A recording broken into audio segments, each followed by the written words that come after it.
Magandang araw mga kaaral! Ako si Image Beberingil at ngayong araw pag-uusapan natin ang mga tuntunin sa pagbabaybay sa wikang Pilipino. Handa na ba kayong matuto? Tara, simulan na natin! Pagbigkas ng pagbaybay. Ang pagbigkas o pasalitang pagbaybay sa Pilipino ay patitik at hindi papantig.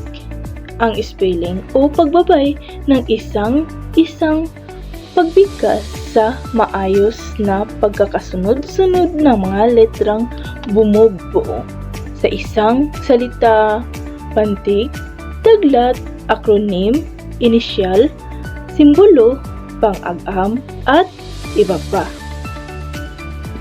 Halimbawa, salita, boto, plano, Fajardo, Xerox, Kanaw.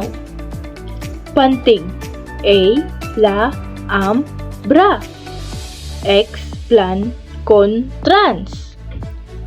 Daglat, Bibi, Binibini. G, Ginoo. GNG, Ginang. KGG, Kagalang-galangan. Halimbawa ng acronym, PSLF, Pambansang Samahan ng Lingwistikang Pilipino. GAT, Galian sa Arte at Tula. Halimbawa, KBP, Kapisanan ng mga broadcaster sa Pilipinas. At iba pang halimbawa, Lera, Lerika, Imaheng, Retorika, at Arte. At meron pang halimbawa, PLM, Pamantasan ng Lungsod ng Maynila. Meron pa, KDPP, Kapisanan ng mga Direktor sa Pelikulang Pilipino. At meron pa, Dalagta, Lagta, MLQU, o ibig sabihin, Manuel E. L. Quezon. At meron pang halimbawa sa Lagta, MAR or MAR, it means Manuel A. Roas.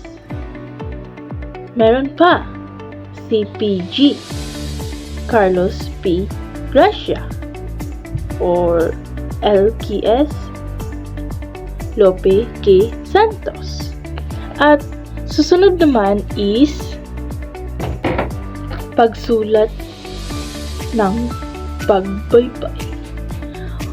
Mananatili sa pagsulat at pagbasa ng mga karaniwang salita ang isa sa isang tumbasan ng litra at makabuluhang tunog ng ang ibig sabihin, isa lamang ang tunog sa pagbigkas ng bawat letra kapag naging bahagi ang mga karaniwang salita. Pansinin na magkaiba ang pagtawag sa mga letra at pagbigkas o pagpapatunog sa mga ito. Halimbawa,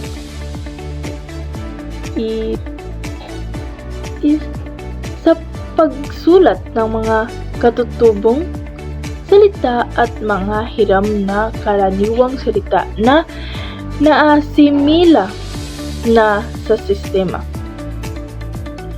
ng pagbaybay. Sa wikang pambansa ay sumusunod pa rin ang kung ano ang pagbigkas ay siyang sulat at kung ano ang sulat ay siyang basa. Halimbawa, pabor.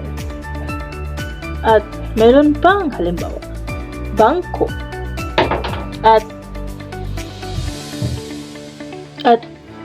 kasusunod ang dagdag na 8 letra. C, F, J, niya, Q, V, X, Z ay ginagamit sa mga pantanging ngalan. Halimbawa, tao, Carmen, Lita, lugar, Canada, Conchita, Luzon, Zolo, Zoel, Gusali, Ablaza, Victory, Linya. At sa sunod naman ay salitang katutubo mula sa ibang wika sa Pilipinas. Halimbawa, azan, unang pananawagan sa pagdarasal, panumbas sa mga hiram na salita, sa paghanap ng panumbas sa mga salita buhat sa wikang Ingles. Maaaring sundin ang mga sumusunod na paraan.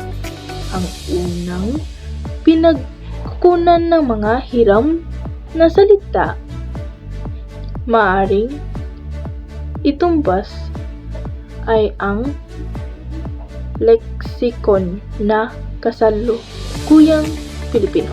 Halimbawa, rule,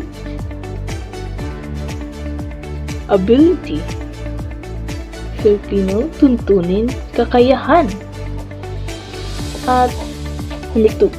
Kung hindi consistent ang baybay ng salita, hiramin ito at baybayin ng consistent ayon sa simulain kung ano ang bigkas ay siyang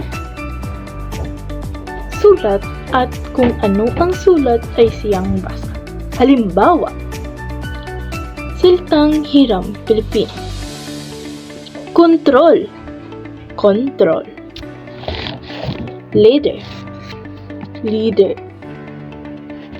may mga salitang sa Ingles o sa iba pang banyagang salita na lubhang di consistent ang spelling o lubhang malayo ang spelling sa pagbigkas. Halimbawa, sandwich, sausage, donut, jogging.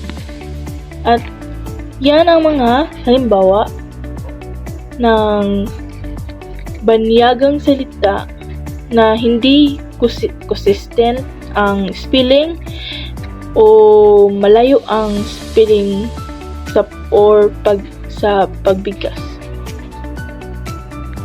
Susunod naman ang hiramin nang walang pagbabago ang mga simbolong pagpaham. Halimbawa, FEP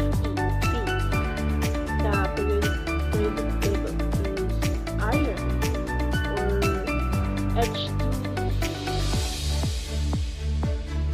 H2 or O means water. Ang gamit ng gitling sa pag-uulit ng salitang ugat o mahigit sa isang pandig ng salitang ugat. Halimbawa, araw-araw, apat, isa, dalawa, sali-sali.